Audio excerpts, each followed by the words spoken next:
Hello everyone, welcome है आप लोगों का। देखिए, हम लोग क्वाड्रेटिक फॉर्म ऑफ पोलिनोमियल्स पर बात कर रहे थे और हम लोगों ने लास्ट लेक्चर में देखा था कि क्वाड्रेटिक फॉर्म अगर आपको पोलिनोमियल का गिवन है तो आप क्या है उसके करस्पॉन्डिंग में आप एक मैट्रिक्स तैयार कर पाते हैं, राइट। ठीक है, जब आप मैट्रिक्स तैयार करते हैं तो जो मैट्रिक्स आपको मिलता है, तो अब मैट्रिक्स के बिहेवियर से ही आप इजीली पता कर सकते हो कि आपका क्वाड्रेटिक फॉर्म किस तरीके का है। तो क्वाड्रेटिक फॉर्म से मैट्रिक्स कैसे तैयार किया जाता है ये मैंने बता दिया था आपको, ठीक है। आज हम लोग इसका कुछ रिजल्ट देखेंगे, ठीक है। तो इसमें इंपॉर्टेंट रिजल्ट ये है कि नंबर 1 जो डिस्क्रिमिनांट होता है ना, डिस्क्रिमिनांट, चूँकि ये पोलिनोमियल है तो इसका एक डिस्क्रिमिनांट होगा, ठीक है। तो डिस्क्रिमिनेंट, ठीक है, QX, ये सिंपली क्या होगा, तो ये सिंपली होगा आपका डिटर्मिनेंट वैल्यू ऑफ ए के, ठीक है। यानी ए का आप डिटर्मिनेंट वैल्यू निकाल लीजिएगा तो अब वही क्या होगा, डिस्क्रिमिनेंट ऑफ QX होगा, ठीक है। नंबर 2, अगर आप रैंक पता करना चाहते हो कि इस क्वाड्रेटिक फॉर्म का रैंक क्या है, तो रैंक ऑफ QX सेम होगा क्या, रैंक ऑफ मैट्रिक्स ए के, ठीक है। तो बहुत ईजी हो जाएगा आपको रैंक पता करना, डिस्क्रिमिनेंट पता करना, ठीक है। जैसा मैं आपको एग्जाम्पल दिखाता हूँ, ठीक है। सपोज़ कीजिए मेरे पास में क्वाड्रेटिक फॉर्म इस तरह का है, if QX is equal to x square plus 8xy plus y square, right, ठीक है। तो सबसे पहले इससे आप मैट्रिक्स तैयार कीजिए। मैट्रिक्स कैसा बनेगा, तो मैंने आपको बताया यहाँ पे चूँकि 2 डिग्री पोलिनोमियल है तो 2 क्रॉस 2 का बनेगा, ठीक है। तो आप चाहो तो इसको ऐसे बहुत जल्दी लिख सकते हो, xy, ठीक है। तो अब देखिए x और x का जो कोएफिशिएंट है वो 1 है, डायगनली होता है, ठीक है। x और y का, तो ये आप 4xy प्लस 4yx लिख सकते हैं, ठीक है। तो ये आपका एक्स वाई का कोएफिशिएंट 4, फिर यहाँ पे y और x का कोएफिशिएंट 4, ठीक है, और y स्क्वायर का आपका अगेन 1 है। तो ये आपका हो गया मैट्रिक्स, ठीक है। मैट्रिक्स क्या आ गया, मैट्रिक्स आपका सिंपली आ गया 1 4 4 1, राइट। तो हम लोग यहाँ पे ये देखेंगे कि इसका जो रैंक है, जो कि डिटर्मिनेंट ए का क्या आ रहा है, ये आपका आ रहा है 15। तो यानी कि जो रैंक है ए का वो क्या है, वो आपका 2 ऑर्डर का है, ठीक है। चूँकि ये नॉन जीरो सिंगुलर मैट्रिक्स है, ठीक है, नॉन सिंगुलर मैट्रिक्स है, तो इसका रैंक 2 हो गया।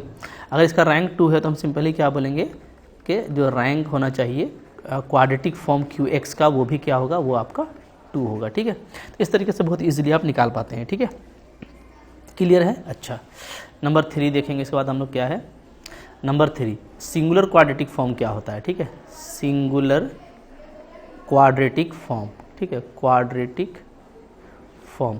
आपसे अगर पूछे ना कि सिंगुलर क्वाड्रेटिक फॉर्म है या नहीं है, तो आप क्या कीजिए, आप जो है डिटर्मिनेंट निकाल लीजिए। अगर ये 0 आता है तो इसका मतलब क्या है, इसका मतलब है कि जो मैट्रिक्स है आपका A वो क्या है, वो सिंगुलर है, ये आप पहले जानते हैं, ठीक है, इज सिंगुलर, ठीक है। अगर मैट्रिक्स आपका सिंगुलर है तो यहाँ से क्या हो जाएगा, जो क्वाड्रेटिक फॉर्म है हमारा QX वो भी क्या हो, x भी आपका क्या कहलाएगा, सिंगुलर कहलाएगा, राइट, ठीक है, is singular, okay.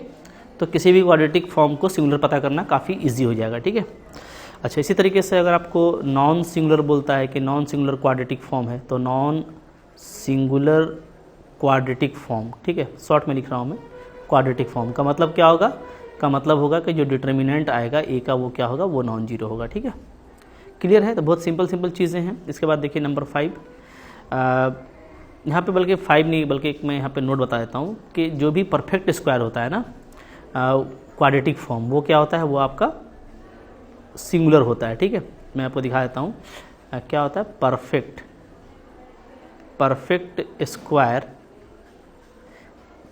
Square expressions, right, are singular. जो भी क्वाड्रेटिक फॉर्म का परफेक्ट स्क्वायर एक्सप्रेशन होगा, जैसे देखिए एग्जांपल, जैसे आप देखिए Q1x, ठीक है, Q1x मान लीजिए आपको इस तरीके से दिया हुआ है, x square plus 2xy plus y square. तो अगर देखा जाए तो ये क्या है, तो ये x प्लस वाई का होल स्क्वायर है, ठीक है। तो यहाँ से इसका जो डिटर्मिनेंट बनेगा वो क्या बनेगा, वो सिंपली बनेगा आपका 1 1 1 1, ठीक है। और यहाँ सब देखिएगा कि जो डिटर्मिनेंट इसका आता है वो क्या आता है, वो 0 आता है, यानी मैट्रिक्स आपका क्या है, सिंगुलर है, यानी आपका क्वाड्रेटिक फॉर्म क्या है, सिंगुलर है, ठीक है। तो इस तरीके से आप बहुत आसानी से इस तरह को पता कर सकते हैं, ठीक है। क्लियर है। चलिए आगे बढ़ते हैं। इसके बाद देखेंगे हम लोग कि कैनोनिकल फॉर्म जो है क्वाड्रेटिक फॉर्म का क्या होता है, ठीक है। तो इसके बाद नंबर 5 है आपका कैनोनिकल फॉर्म ऑफ QX, ठीक है। QX का कैनोनिकल फॉर्म हम लोग कैसे निकालते हैं, ठीक है। तो इसका जो कैनोनिकल फॉर्म है ना, तो उसमें क्या होगा, उसमें सिर्फ जो है याद रखिएगा डायगोनल का एंट्री होगा, ठीक है, सिर्फ डायगोनल में आपको एलिमेंट्स होंगे, ओनली आपका डायगोनल एलिमेंट होगा, ठीक है, बाकी आपका सारा जीरो होता है, इधर भी जीरो इधर भी जीरो, ठीक है, तो सिर्फ डायगोनल में आपका नॉन जीरो एंट्री होगा, ठीक है। तो यहाँ पे ध्यान देना है क्या कि ओनली जो डायगोनल है आपका, diagonals right have non zero, ठीक है, तो नॉन जीरो एंट्री सिर्फ डायगोनल में होगा आपका। और ये जो नॉन जीरो होगा ना, ये आपका या तो 1 होगा या तो -1 होगा, आइदर 1 होगा या तो -1 होगा, तब ये स्टैंडर्ड फॉर्म कहलाएगा, ठीक है, कैनोनिकल का, राइट। तो 1 होगा या तो -1 होगा, ये भी ध्यान देना है। अच्छा, अब यहाँ पे जैसे इसको बनाते कैसे हैं, ठीक है, इसको बनाएंगे कैसे, ठीक है, तो फॉर्मेशन मैं कहाँ पे कर देता हूँ, formation of canonical form, formation of canonical form, ठीक है। तो कैनोनिकल फॉर्म बनाने के लिए याद रखिएगा आपको जो है, जो भी आप रो ट्रांसफॉर्मेशन लेंगे ना, तो उसी तरह का आपको कॉलम ट्रांसफॉर्मेशन लेना है, और एक रो लेंगे तो उसके बाद कॉलम भी आप लेंगे, ठीक है। तो आप ऐसा बोलेंगे कि रेगुलर करेंगे आप क्या, रो, ठीक है, and column transformation, column row transformation लगाएंगे तो उसके बाद क्या लगाएंगे, उसके बाद आप लगाएंगे कॉलम ट्रांसफॉर्मेशन लगाएंगे, ठीक है। यानी पहले आपने रो लगाया तो फिर आप क्या लगाएंगे, फिर आप कॉलम लगाएंगे, ठीक है, फिर आप रो लगाएंगे तो फिर आप कॉलम लगाएंगे, इस तरीके से आप चलेंगे। और यहाँ पे जो कॉलम ट्रांसफॉर्मेशन होगा ना, वो सेम टू रो होगा, ठीक है, ये ध्यान दीजिएगा। ये क्या होगा, जैसा रो में लगा है वैसा ही होना चाहिए कॉलम में भी, ठीक है। फिर आपने रो को चेंज किया, मान लीजिए ये R1 है तो आपने C1 लगाया, ठीक है, फिर R2 है तो आपने C2 लगाया, तो C2 क्या होगा, सेम होगा R2 का, ये आपको ध्यान देना है। यानी क्या, यानी मैं एग्जांपल बताता हूँ, मान लीजिए कि आपने R1 इस तरह का लिया है, R1 आपने लिया क्या, R1 प्लस BR2 ऐसा, ठीक है। तो अब आपको यहाँ पे C1 भी वैसा ही लेना पड़ेगा, C1 प्लस BC2 इस तरह का। तो ये आपका हो गया पहला R1 C1 पूरा हो गया। फिर आप नया ट्रांसफॉर्मेशन लेंगे, ठीक है, मान लीजिए आपने लिया R2 को, क्या लिया आपने, मान लेते हैं आपने लिया R2 माइनस 3 R3 ऐसा लिया, ठीक है। तो आपको यहाँ पे C2 फिर वैसा ही करना पड़ेगा, C2 माइनस 3 C3। तो इस तरह से हमको रो लेना है, फिर कॉलम लेना है, रो लेना है, फिर कॉलम लेना है, तब जाकर के जो मैट्रिक्स तैयार होगा वो आपका क्या होगा, वो आपका कैनोनिकल फॉर्म कहलाएगा QX का, राइट, ठीक है। अब देखिए कैनोनिकल फॉर्म से भी बहुत सारा रिजल्ट निकलता है, क्या क्या रिजल्ट होता है, ठीक है। तो इससे जो इम्पॉर्टेंट रिजल्ट निकलता है वो होता है हमारा सिग्नेचर, ठीक है, रैंक और इंडेक्स का, ठीक है। तो ये हम लोग का नेक्स्ट हो जाएगा क्या, कि अगर हमको रैंक का बात करना है कि रैंक क्या है, ठीक है, या हमको बात करना है सिग्नेचर क्या है, या हमको बात करना है इंडेक्स क्या है, ठीक है, इंडेक्स ऑफ QX, ठीक है। तो ये आप कैसे निकालोगे, तो ये निकालने के लिए आपको सबसे पहले क्या करना है, QX को आपको, ठीक है, कैनोनिकल फॉर्म में ले आना है, ठीक है, कैनोनिकल फॉर्म में इसको आप पहले ले आइए, ठीक है। अब जब कैनोनिकल फॉर्म में आप ले आएंगे तो रैंक क्या होगा, तो रैंक जो है क्या होगा, रैंक होगा, ठीक है, कैनोनिकल फॉर्म में चूंकि ये डायगोनल एंट्री होता है, ठीक है, तो ये आपका डायगोनल मैट्रिक्स कहलाता है, कह सकते हैं डायगोनल मैट्रिक्स, ठीक है। तो इस डायगोनल मैट्रिक्स में जो भी नॉन जीरो एंट्री होगा डेफिनेटली वो रैंक के इक्वल होता है, ठीक है। तो रैंक क्या होगा, तो रैंक होगा number of non zero entries, right, in canonical form, canonical form, ठीक है। ये सिग्नेचर क्या होगा, पहले इंडेक्स देख लीजिए, इंडेक्स क्या होता है, तो इंडेक्स होता है नंबर ऑफ पॉजिटिव एंट्री, ठीक है, सिर्फ पॉजिटिव एंट्री को आपको देखना है, positive entries in canonical form, ठीक है। जो कैनोनिकल फॉर्म है उसमें जो पॉजिटिव एंट्री होगा वो आपका इंडेक्स कहलाएगा। और सिग्नेचर क्या होता है, तो सिग्नेचर होता है हमारा सिंपली, ठीक है, क्या होता है 2 इंटू इंडेक्स माइनस रैंक, ध्यान दीजिएगा, ठीक है। ये R for rank, S for signature, I for index, ठीक है। तो जो S का वैल्यू होता है वो सिंपली क्या होता है, वो होता है आपका 2I माइनस R, ये आपको याद रखना है, ठीक है, क्लियर है। इस तरीके से आप रैंक, सिग्नेचर और इंडेक्स जो है तीनों आप निकाल लेंगे, ठीक है। फिर इसका अपना इंपॉर्टेंस है, ठीक है। सिमिलरिटी में क्या होता है, सिमिलरिटी में तीनों इक्वल होता है, ठीक है। जैसे मान लीजिए अगर दो मैट्रिक्स आपका सिमिलर है, if two matrices are similar. दो मैट्रिक्स सिमिलर कब होगा, ठीक है, तो हम लोग देखेंगे कि जब तो यहाँ पे टू साइमेट्रिक मैट्रिक्स लिखेंगे, क्योंकि क्वाड्रेटिक फॉर्म से जब भी मिलेगा क्या मिलेगा आपको, साइमेट्रिक्स मिलेगा, ठीक है। तो two symmetric matrix are similar when, कब, जब आर, ठीक है, एस और आई ये तीनों इक्वल होगा तो वो क्या कहलाता है आपका, सिमिलर कहलाता है, ठीक है। सिमिलर देखने का बहुत सा तरीका है, जैसे सिमिलर मैट्रिक्स का क्या होता है, जो JRF है यानी जो JCF है यानी जॉर्डन कैनोनिकल फॉर्म, वो भी क्या होता है, इक्वल होता है, ये मैंने आपको बताया था, ठीक है। तो ये हो जाएगा, कैसे निकालेंगे हम लोग भी देखेंगे करके इसको, ठीक है। तो ये RSI आप इसको याद रखिए, ठीक है। फिर यहाँ पे एक इम्पॉर्टेंट रिमार्क है, उसको भी मैं लिख देता हूँ, ठीक है। एक देखिए रिमार्क है, ठीक है, डायगोनल मैट्रिक्स के हिसाब से, ठीक है। क्या है रिमार्क, कि कोई भी साइमेट्रिक मैट्रिक्स आपको क्या है पता है कि वो आपका डायगोनलाइजेबल होता है, ठीक है ना। क्या हम लोग जानते हैं, हम लोग जानते हैं एवरी साइमेट्रिक मैट्रिक्स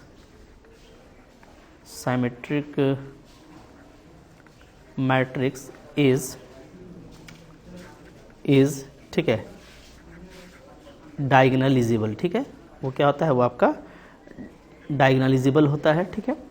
तो अगर वो डायगोनलाइजेबल है तो इसका मतलब है, देखिए अब जो सिमेट्रिक मैट्रिक्स होता है वो क्या होता है, वो आपका जो भी क्वाड्रेटिक फॉर्म है, ठीक है।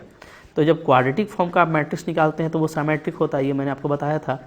इसका मतलब है कि कोई भी क्वाड्रेटिक फॉर्म है अगर आप देखना चाहते हैं तो वो भी आपका डेफिनेटली क्या होगा, डायगोनलाइजेबल होगा, ठीक है। तो मैं यहाँ पे लिख दूंगा यहाँ से कि every quadratic form is diagonalisable, right, ठीक है।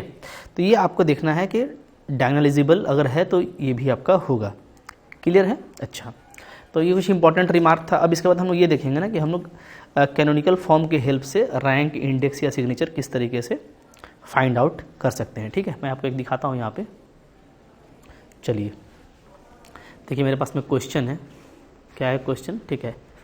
फाइंड, एक बड़ा मैट्रिक्स ले लेता हूँ मैं, वहाँ से आपको क्लियर हो जाएगा। रैंक,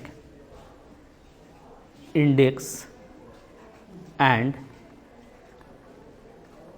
सिग्नेचर ऑफ, एक क्वाड्रेटिक फॉर्म ले लेते हैं बड़ा सा, ठीक है, ताकि छोटा वाला आप खुद से कर पाएँ इजीली। तो मैं ले रहा हूँ x² plus y² plus z² minus 9t² minus 2xy minus 4yt minus 6yt minus 6tx and minus 12zt, ये मैं ले लेता हूँ, ठीक है।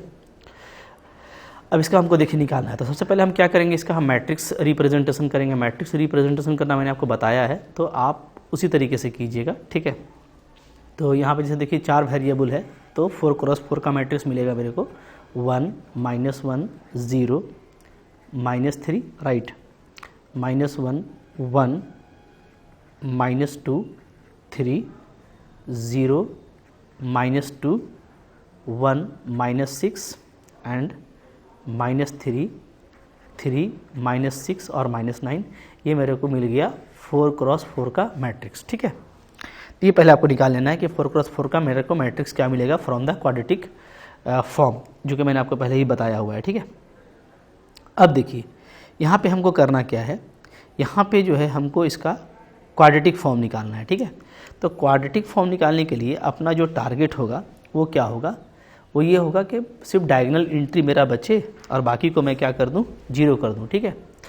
तो यहाँ पे देखिए चलते हैं, स्टार्ट करते हैं हम लोग इसको, जैसे 1 बाई 1 चलेंगे। पहले R2 को मैं हटा रहा हूँ, ठीक है ना। तो R2 को मैं ले लेता हूँ, R2 प्लस R1 कर देता हूँ, तो मेरा काम बन जाएगा, ठीक है। तो यहाँ पे मेरा हो जाएगा R2 प्लस R1, राइट, ठीक है। फिर इसी तरीके से मैं R4 को भी हटाता हूँ, क्योंकि ये तो मेरा 0 है ही, तो R4 को मैं रिप्लेस कर रहा हूँ R4 प्लस 3R1, ठीक है। तो हमको मैट्रिक्स क्या मिलेगा, देखिए मैट्रिक्स मैं जल्दी जल्दी लिख देता हूँ, 1 -1 0 -3, ये तो पहला डायगोनल है। दूसरा वाला आपका आ जाएगा 0 0 -2 एंड 3, राइट।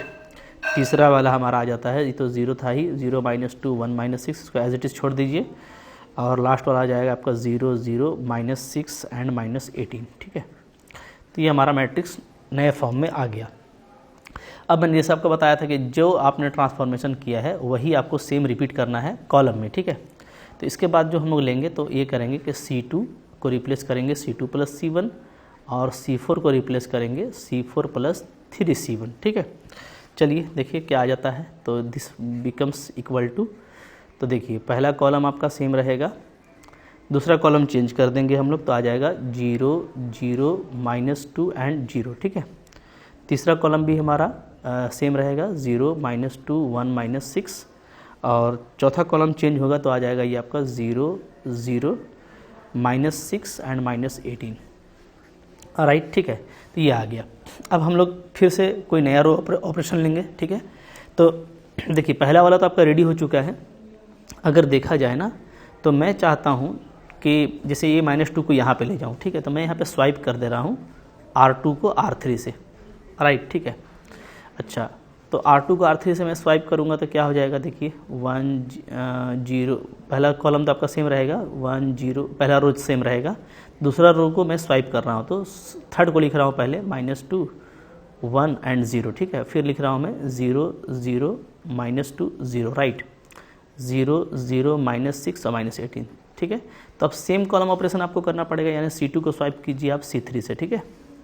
तो क्या आ जाएगा, तो देखिए ऐसा करने से फ़ायदा ये हो रहा है ना कि देखिए सिर्फ डायगोनल एंट्री हमको चाहिए, तो वही मेरा आ रहा है, ठीक है। 1 बाई 1 करके हम लोग आगे बढ़ रहे हैं, कुछ हड़बड़ाने की ज़रूरत नहीं है। तो पहला कॉलम आपका सेम रहेगा, दूसरा कॉलम को चेंज कीजिए तो हो जा रहा है 0 1 -2 -6, राइट, ठीक है। फिर आपका ये हो जाएगा 0 -2 0 0 एंड इट इज़ फोर्थ वाले को आपको सेम रखना है, ठीक है। चलिए ये हो गया। अब हम लोग ये देख रहे हैं कि यहाँ पे हम लोग क्या करें, तो यहाँ पे मैं फिर से, ठीक है, R3 को मैं रिप्लेस कर रहा हूँ R3 + 2 R2, सो दैट कि इसके नीचे सारा मैं 0 कर सकूँ, ठीक है। और R4 को मैं रिप्लेस कर रहा हूँ R4 + 6 R2। तो देखिए अब मेरा क्या आ जाएगा मैट्रिक्स, R1 तो सेम रहेगा 1 0 0 0, ठीक है। तो R2 हम लोगों का यहाँ पे R2 भी सेम रहने वाला है, ठीक है, क्योंकि R2 को भी हम लोग कुछ चेंज नहीं किए हैं। R3 आपका ऑपरेशन के बाद चेंज हो जाएगा, तो आपका आ जाता है 0 0, राइट, और आपका ये आ जाएगा 4 और ये आपका आ जाएगा, ठीक है। R3 को क्या किया हम लोगों ने, R3 + 2 R2 किया है, राइट, ओके। अच्छा, यहाँ पे ऊपर में लगता है ना, यहाँ पे -6 होना चाहिए था, लगता है कुछ हम लोगों ने मिस किया, देख लेते हैं, ठीक है। -6, चूँकि हम लोगों ने क्या किया था, C2 को C3 से स्वाइप किया था, राइट, देखिए हाँ यहीं से छूट गया मेरा, ये देख रहे हैं ना। तो ये -6 यहाँ पे चला आएगा, -6 ये, ठीक है, इट इज़ -6, तो ये -6 हो गया, अब सही है। तो ये थोड़ा सा करेक्शन यहाँ पे आप कर लीजिए, ठीक है। तो 0 4 माइनस यहाँ पे आपका फिर 12 आ जाएगा, राइट, ये आपका आ जाएगा 0 0 12 और 36, ठीक है जी। चलिए इसके बाद हमको सेम कॉलम ऑपरेशन करना पड़ेगा, यानी C3 is replace by C3 + 2 C2। तो थोड़ा सा देखिए लंबा है, ठीक है ना। तो MCQ में तो आपको इजी क्वेश्चन ही आएगा, बट जब हमको कोई बड़ा क्वेश्चन करना पड़ेगा तो इसी तरीके से करेंगे, ठीक है। चलिए तो अब यहाँ पे हो जा रहा है C3 और C4 को चेंज करना है, तो पहला वाला आपका कॉलम सेम रहेगा, दूसरा कॉलम भी सेम। तो देखिए 2 कॉलम हमारा तैयार हो चुका है बिल्कुल, ठीक है, विद द पिवोट जैसा हमको तैयार करना था, ठीक है। अब C3 + 2 C2 अगर हम लोग करते हैं तो ये हो जाएगा 0, राइट, फिर आपका ये भी 0 हो जाएगा, 2 C2 कर रहे हैं ना, यस, ठीक है, ओके। अच्छा इसके बाद ये जो है हम लोगों का C3 वाला, तो यहाँ पे ये क्या आ जाएगा, 4 है ना, तो 4 ही होगा यहाँ पे तो। अच्छा देख लेते हैं हम लोग C3, हालांकि ये दोनों बिल्कुल सेम है ना, चलिए कर लेते, कोई दिक्कत नहीं। इसे ये 4 आ रहा है, ये हमारा आ रहा है 12, ठीक है। चलिए और C4 को क्या किया है, C4 + 6C2। अच्छा, यहाँ पे चूँकि -6 था, ये चीज़ यहाँ पे भी छूटा हुआ है ना, तो -6 को यहाँ पे देख लेते हैं। चलिए ठीक है, ओके। तो अब ये भी आपका आ जाएगा क्या, 0 0 राइट, 12 और 36, ठीक है। अब हम लोग यहाँ पे ये करने वाले हैं, सिंपली कुछ करेंगे नहीं, बहुत जल्दी जल्दी हो जाएगा, ठीक है। इसके बाद एक बार और ट्रांसफॉर्मेशन करेंगे तो हमारा काम हो जाएगा, ओके। तो ये दोनों देखिए बिल्कुल सेम आ गया है, तो बिल्कुल अगर ये दोनों सेम आ गए, चूँकि 4 तिया 12 होता है, यहाँ पे हमारा क्या होता है, 12 तिया 36 होता है, राइट, ओके। तो यहाँ से हम लोग ये देख लेते हैं। तो यहाँ पे अब हम लोग ये करेंगे, ठीक है, कि पहले मैं ये करता हूँ ना कि R4 को मैं हटा देता हूँ, राइट, R4 - 3R3 ऐसे कर देता हूँ। तो ये आपका आ जाएगा, देखिए क्या, 1 0 0 0 0 1 0 0, राइट। फिर आपका ये 0 0 और इसको भी हम लोग ऐसे ही छोड़ देते हैं, R3 को, R4 को हटा रहे हैं, तो 0 0 ये आपका हो जाएगा 0 हो जाएगा। ये भी आपका 12 तिया 36, ये भी 0 हो जा रहा है, राइट, ठीक है। अच्छा, अब यहाँ पे एक कॉन्सिक्वेंटली हम लोग कॉलम ऑपरेशन करेंगे, C4 - 3C3, ठीक है। तो ये आपका क्या आ जाएगा, ये आपका आ जाएगा, पहला कॉलम आपका ऐसे ही रहेगा, दूसरा कॉलम मेरा ऐसा ही रहेगा, ठीक है, तीसरा कॉलम भी हमको वैसा ही छोड़ना है, और चौथा कॉलम को हम लोग चेंज कर रहे हैं, तो ये 0 0 4 तिया 12, ये भी आपका 0, इस तरीके का आ रहा है, ठीक है। तो अब आप यहाँ पे देखेंगे ना कि हम लोग R3 को 1/4 लेंगे तो ये 1 आ जाएगा, तो so it is canonical form, ये आपका कैनोनिकल फॉर्म आ गया है। इसलिए कि हम लोग देख रहे हैं कि सिर्फ हमको यहाँ पे डायगोनल एंट्री मिल रही है, ठीक है, only there be diagonal entry, और बाकी सब आपका 0 है, ठीक है। तो अब यहाँ पे देखेंगे हम लोग कि जो पॉजिटिव एंट्रीज़ है वो कितना है, तो वो 3 है। यहाँ पे आपका पॉजिटिव एंट्री कितना है डायगोनल में, पॉजिटिव एंट्रीज इन डायगोनल, ठीक है। तो जैसा मैंने बताया था कि 1 या -1 होना चाहिए, तो अब R3 को 1/4 करेंगे तो ये आ जाएगा, ठीक है। तो यहाँ पे पॉजिटिव एंट्री सिर्फ देखना है तो आपको वो 3 ही रहेगा, राइट, ठीक है। और तो यहाँ पे जो इंडेक्स है मेरा वो 3 आ जा रहा है। रैंक जो है मेरा वो भी 3 आएगा, क्योंकि हमको देख रहे हैं कि हमको यहाँ पे 3×3 का माइनर मिल रहा है, ठीक है। तो रैंक भी 3 है, number of non zero entry, ठीक है, तो वो भी आपका 3 ही है, 114। तो यहाँ पे जो सिग्नेचर है, ठीक है, एस, वो क्या होता है, वो होता है मेरा 2 × इंडेक्स माइनस रैंक, ठीक है। तो ये भी आपका 3 ही आ रहा है, राइट। तो इस तरीके से ये तीनों इक्वल आया है, और मैंने आपको बताया था कि तीनों अगर इक्वल आता है, ठीक है, तो वो क्या होता है, तो वो आपका सिमिलर मैट्रिक्स होता है, मैंने ये भी बताया था, ठीक है। तो ये तीनों चूँकि इक्वल आया है, तो ये जो है मेरा ठीक है, जो क्वाड्रेटिक फॉर्म दिया हुआ था, हम लोग कह सकते हैं कि ये क्या है, ये आपका सिमिलर क्वाड्रेटिक फॉर्म है, ठीक है, ओके। द एबव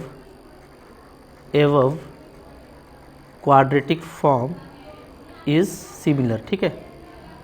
चूँकि मैंने आपको बताया था कि सिमिलर के केस में क्या होता है, जैसे मैंने अभी आपको ऊपर में बताया था ना, कि अगर आप सिमिलर लेंगे, ठीक है, अगर दो मैट्रिक्स सिमिलर होगा, साइमेट्रिक, जब तीनों इक्वल होगा, ठीक है, तीनों इक्वल होगा, तो क्वाड्रेटिक फॉर्म क्या कहलाएगा हमारा, कि वो क्या है, जो हमारा क्वाड्रेटिक फॉर्म है वो हमारा सिमिलर है, राइट, ठीक है। तो इस तरीके से आप इसका नेचर यहाँ पे पता कर सकते हैं, ठीक है। तो देखिए इस तरीके से निकाला जाता है ये। आई होप आपको समझ में आ गया है कैसे करना है, ठीक है। तो कुछ मैं आपको होमवर्क देता हूँ, आप मेरे को करके दिखाइएगा, ठीक है। आसान सा, इतना बड़ा तो नहीं आता, सिंपल आता है, जैसे मैं आपको दे रहा हूँ एक QX = x² + 2xy + y², ठीक है। तो इसका आप फाइंड कीजिएगा रैंक, इंडेक्स और सिग्नेचर, ठीक है। और देखिएगा ये कैसा आपको मैट्रिक्स मिलता है, ठीक है ना। एक ये ले लीजिए, ठीक है। दूसरा मैं आपको एक और देता हूँ, आप उसको ट्राई करना, ठीक है। QX = x² + y² + 4z² - 2xy - 4yz, ठीक है। इसका भी आप रैंक और इंडेक्स और सिग्नेचर फाइंड आउट करके बताइएगा, ठीक है। क्लियर है। तो इस तरीके से आप इसको करेंगे, डेफिनेटली आप कर पाएंगे, ठीक है। इसको आप करके ज़रूर मेरे को रिप्लाई कीजिएगा, ठीक। Thank you very much.